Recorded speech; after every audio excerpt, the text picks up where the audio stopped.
Está começando mais um programa da série Mãos à Obra. Esta série é composta de 30 programas. Hoje você vai assistir ao programa número 20, Mãos à Obra, o programa da construção.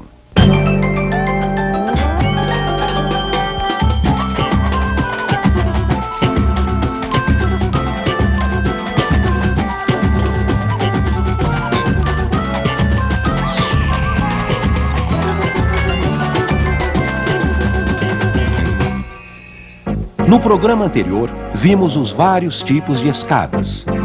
Como fazer degraus com alturas e pisos proporcionais. Quais são os materiais mais usados na construção de escadas? Como fazer uma escada pré-moldada na própria obra. Mãos à Obra, programa número 20, Esquadrias, portas.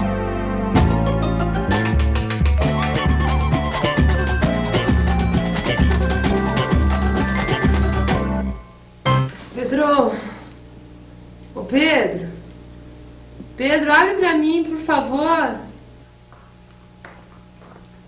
Quem é?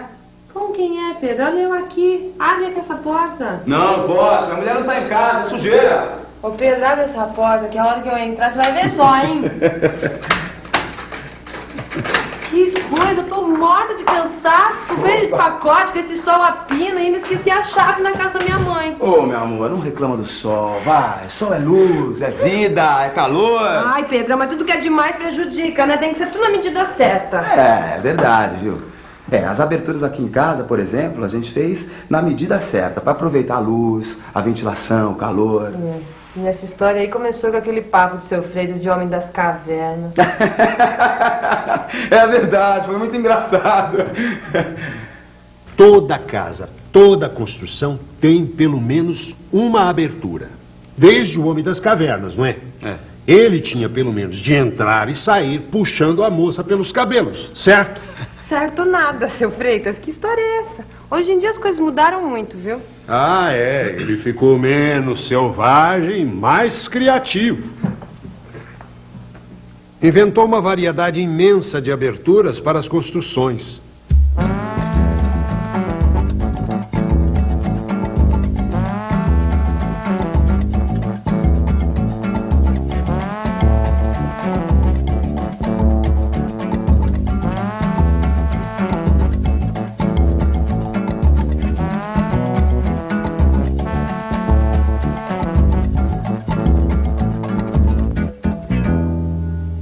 E hoje, nas construções modernas, as aberturas são planejadas para dar o máximo de conforto e proteção para os moradores da casa.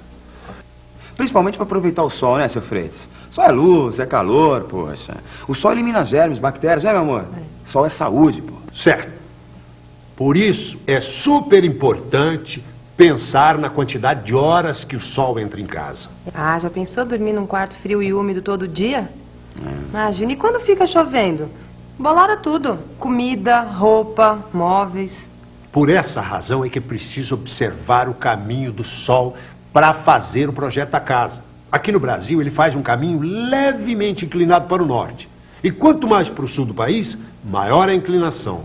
Por isso, a melhor fachada que tem é voltada para o norte. É a mais ensolarada. E a inclinação do sol diminui no verão. Então, outra vantagem é que entra menos sol no verão. A fachada sul é sempre a menos indicada.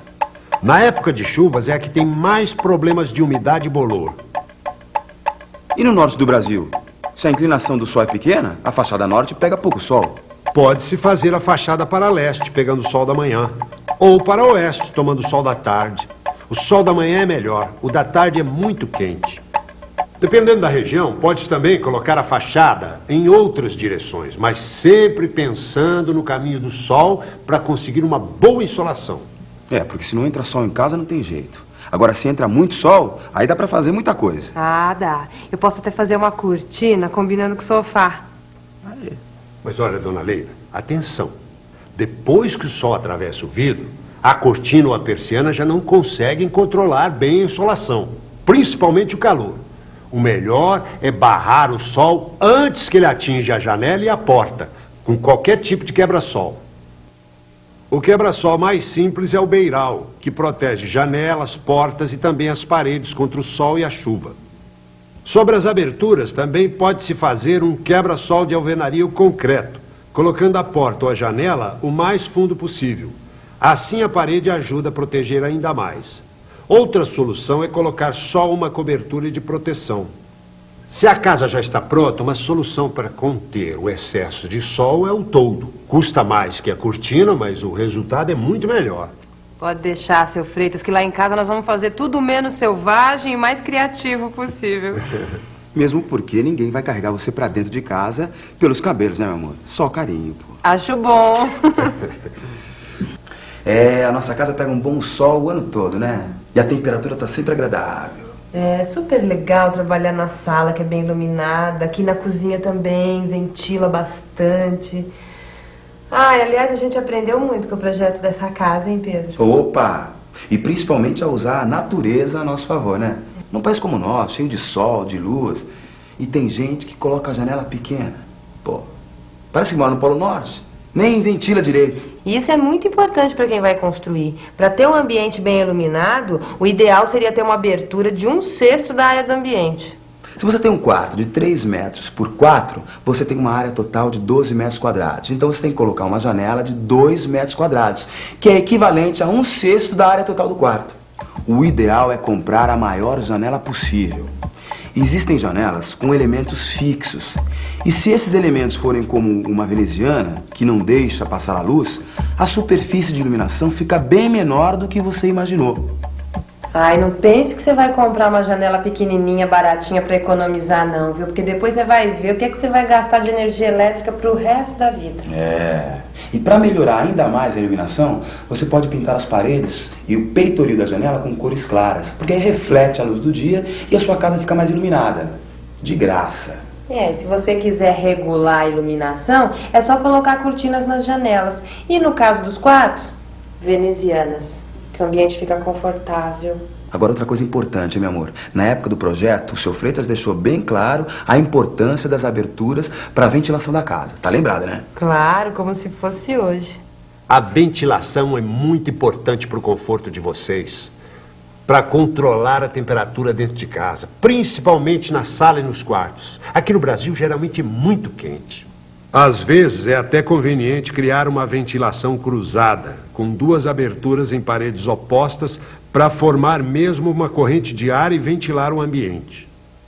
E tem que fazer esse controle também nos dormitórios, porque se a região for quente, precisa de muita ventilação. Ou então mais no verão e menos no inverno. Ou mais durante o dia e menos à noite. Ah, quer dizer que é bobagem, então, economizar no número e no tamanho das aberturas da casa? É a pior economia que você pode fazer. Você precisa ter condições de aumentar e diminuir a ventilação natural de acordo com o que você precisar. De manhã é bom ventilar bem os quartos na hora que a gente tá varrendo, arrumando, né? Depois é melhor fechar um pouco, que é pra não sujar. E à noite é o suficiente pra gente poder dormir gostoso. É, quanta coisa importante, hein? Mas sem isso não dá pra pensar onde colocar as aberturas da casa. Nem que tamanho, nem que tipo usar. E mais uma, a visão delas, principalmente das janelas, é claro. A visão de dentro para fora e de fora para dentro. E como é que a gente controla isso, hein? Principalmente nos quartos e no banheiro. Tem muitas maneiras. Veneziana nos quartos, cortina na sala, o vidro fosco no banheiro. E se houver um recuo de 4, 5 metros da janela que dá para a rua, dá para construir um muro alto ou plantar uma cerca viva. Isso me lembra também o problema da segurança. Com as portas é mais fácil. Tem fechaduras, trancas. Mas com as janelas, às vezes as grades são muito feias, estragam a casa. Mas hoje já existem esquadrias em que o espaço do vidro é dividido em partes com largura de até 15 centímetros. Assim, é como se a grade já fizesse parte do caixilho da janela, o que dá mais segurança. Que bom, hein, seu Freitas? Quer dizer, então, que a minha casa pode ser segura e bonita ao mesmo tempo? Menos selvagem e mais criativa, hein? Toda casa tem que ter janela, porta, onde entra um ar, assim, que a gente se sinta mais ou menos sossegado. Não dá porque, em primeiro lugar, a casa precisa de entrada de ar. entendeu? Não só a entrada como saída também. E a janela é o principal, a janela e a porta é o principal na casa. Bom, eu acho que a porta ela tem que ficar, dependendo do cômodo, ela tem que ficar no meio do cômodo, né? Ou dependendo se for uma sala, você tem que observar assim, o lugar. Se é numa sala, você tem que ter mais ou menos a medida em mente como você vai querer um sofá, entendeu? Onde você vai pôr a estante, porque senão você põe uma porta no meio da parede, você acaba com a sala, né? Você tem que fazer a porta que ela abrindo normalmente para o lado da parede. Porque se você abre uma porta do lado errado, a porta fica aberta e fica no meio da sala. Então você perde espaço na frente da porta e atrás da porta, né? Porque ela fica e ocupa um pouco de espaço. A importância da porta é o aproveitamento do espaço. Então, ela tem que ser feita já nas medidas tradicionais, tanto a medida como das formas tradicionais, que são as formas que mais se aproveitam os espaços. Então, não se pode ter portas em meio de parede, que aí você vai estar desperdiçando a parede, tanto para a direita como para a esquerda. E quando você faz ela no canto da parede, você já está ocupando um espaço que provavelmente não terá outra utilidade, a não ser guardar a folha da porta. A porta ela tem que ser muito bem chumbada. Como no começo, quando eu peguei essas portas, ela logo já ficou toda gozada, não fechava direito. Aí eu troquei por uma porta de madeira. Aí a gente chumbou muito bem chumbada, não deixando abertura embaixo para não passar insetos, essas coisas que podem morder a gente, né? E muito bem colocada, a porta tem que ser muito bem chumbada, muito bem colocada. E uma porta boa, né? Eu acho que porta tem que ser boa e bonita, porque é o cartão de visita de uma casa.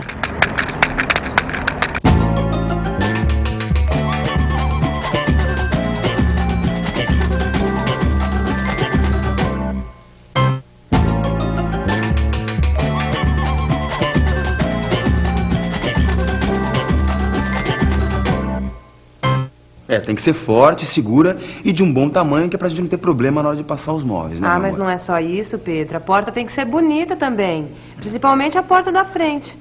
É por lá que as pessoas vão entrar, já pensou? Meu amor, eu sei, mas a gente não pode escolher uma porta só porque ela é bonita. Não dá, entendeu? Uma porta que se vê logo, que é tão fraquinha que qualquer ladrãozinho arrebenta.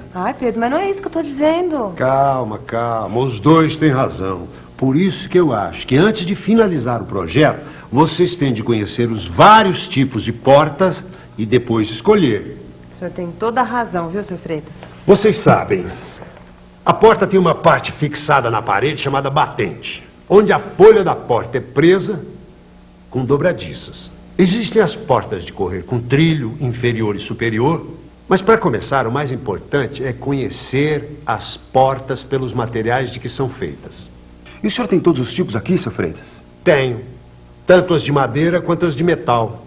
As portas de madeira podem ser maciças, almofadadas ou de madeira compensada.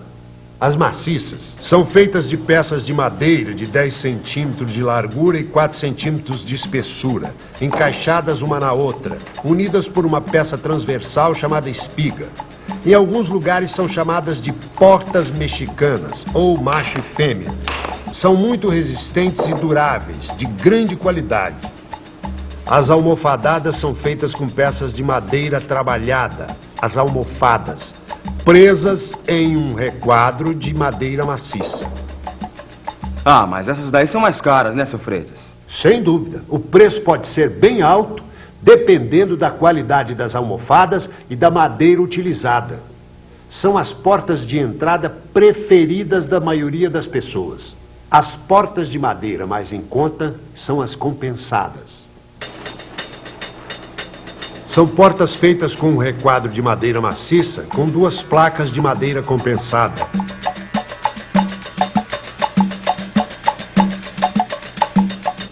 O miolo pode ser feito de várias formas, com uma estrutura de papelão tipo colmeia, sarrafos colocados um ao lado do outro ou raspas de madeira coladas entre si.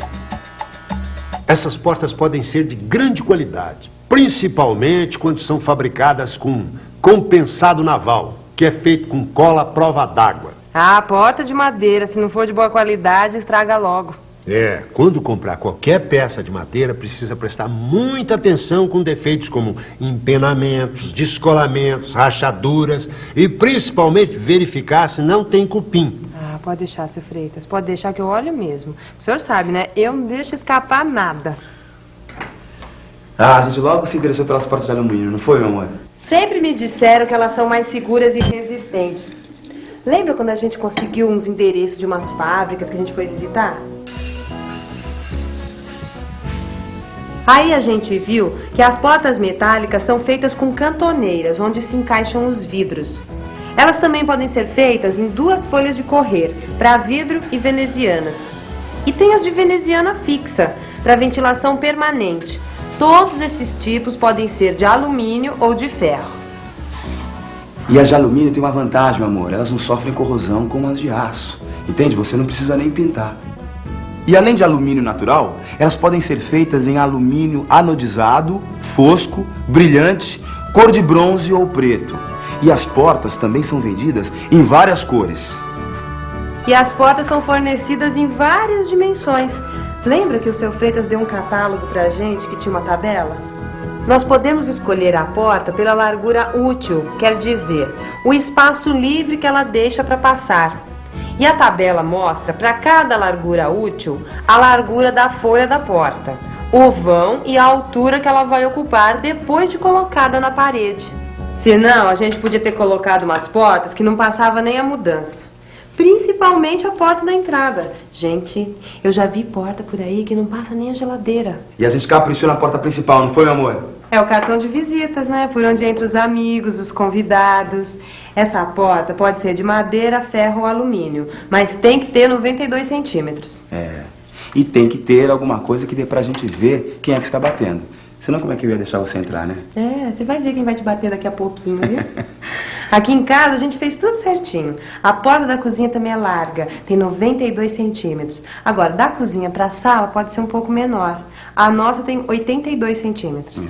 Já nos quartos é comum você usar portas maciças ou compensadas, de 82 centímetros ou de 72 centímetros. E nos banheiros, de 72 centímetros ou até de 62 centímetros. A verdade é que a gente aprendeu tudo sobre portas nesse projeto. E depois o seu Freitas explicou tudinho que a gente tinha que fazer durante a construção. As portas giram nos pinos das dobradiças fixadas nos batentes. Os batentes é que são fixados nas paredes durante a construção. Os batentes de madeira em geral têm 3,5 centímetros de espessura, com um rebaixo de um dos lados para a fixação da folha. Para dar acabamento na junta entre o batente e a alvenaria são usadas as guarnições.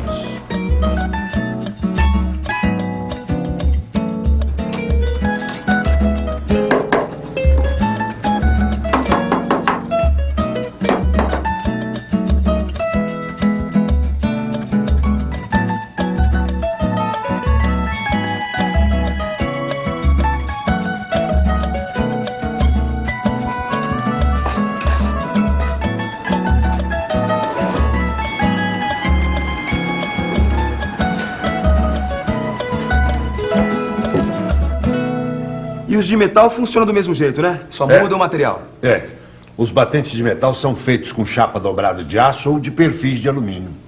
Os detalhes variam de acordo com o fabricante, mas geralmente eles têm um encaixe para a porta e detalhes para o acabamento.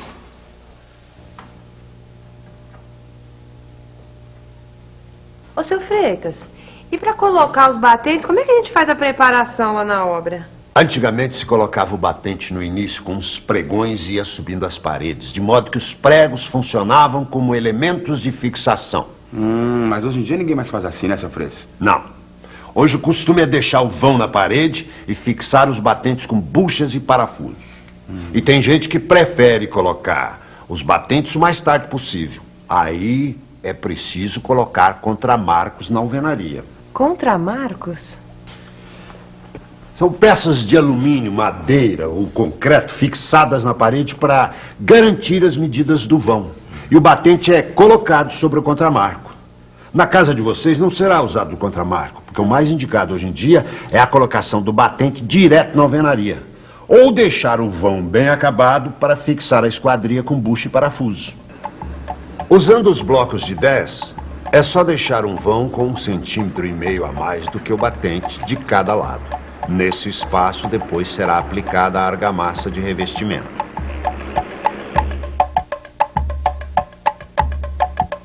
Desse jeito, quando colocar as buchas, elas vão ficar muito mais firmes, garantindo a fixação dos parafusos, evitando problemas para o futuro. E vocês podem colocar uma bucha para cada dobradiça, mais ou menos na mesma altura, de acordo com o número de dobradiças. Em uma porta de 210 centímetros de altura, geralmente são 3 dobradiças.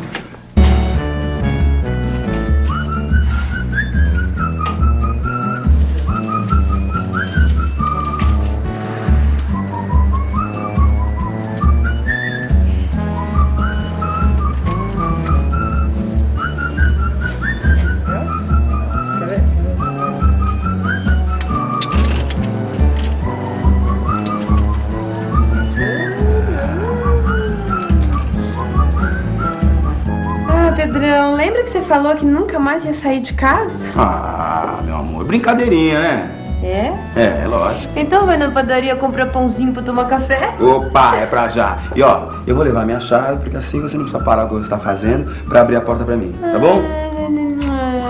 No próximo programa a gente vai falar sobre janelas. Fique à vontade, a casa é sua.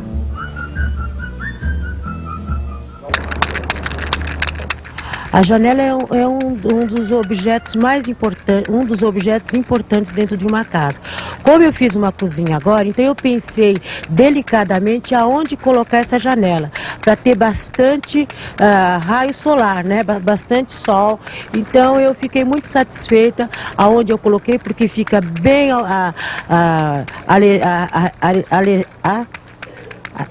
arejado a cozinha, bate bastante sol, então eu fiquei bastante satisfeita com a janela que eu coloquei, porque eu vi a posição exata da janela.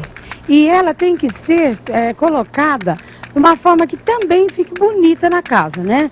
Então, se tratando da estética da casa, a casa tem que ser bonita, a casa tem que ser uma coisa vistosa. E quando você vai fazer uma janela, você tem que ver o lado que está nascendo o sol, o lado que o sol está se pondo, para que haja um bom arejamento dentro da casa. E para que haja também uma boa circulação do ar, né, que é a importância da casa. Uma casa sem janela, ela vai ficar escura, ela vai ficar embolorada, ela vai ficar fedida. E uma casa que tem as suas janelas bem posicionadas, elas não vão sofrer esse tipo de coisa. Bom, a janela ela serve para dar ventilação na casa, para entrar sol, entrar ar e para claridade, né? Luminosidade na casa. Porque uma casa que ela é muito escura, ela vai criar muita bactéria, muitos fungos, dá problema de respiração. Então, a casa, se ela fica fechada, normalmente agora as pessoas trabalham também. Então, quando ela está em casa, ela tem que deixar a casa aberta para ventilar, para que entre sol. Quando você vai fazer uma janela, você não pode fazer uma janela para lá da casa do vizinho, senão ele sobe uma parede e você perde toda a luminosidade. E serve para isso, para claridade, para entrar sol, para entrar ar e para circular, fazer a reciclagem do ar de dentro de uma casa, né? Para você ter uma ventilação e para você vir olhar para fora também o que está acontecendo lá de fora, meu. Uma casa sem uma janela não é uma casa. É o que eu posso te falar. Nossa, a importância é enorme. Era tudo o que eu queria na minha vida, era ter minha casa. E hoje eu tenho. E se eu a tenho é porque eu mereci. Eu trabalhei, eu lutei, eu construí. E é gostoso você ajudar a construir a tua casa própria. Sair do aluguel. Isso é ótimo. No programa de hoje, vimos como são importantes as aberturas de uma casa. Como orientar a fachada para garantir a insolação, a iluminação e a ventilação da casa. Como escolher o melhor tipo de porta para cada ambiente. Como fazer a colocação de portas e batentes de madeira e metal. Qualquer construção ou reforma exige a participação de um profissional habilitado responsável pelo projeto e pela execução da obra. Procure a Prefeitura ou o CREA para obter mais informações a respeito.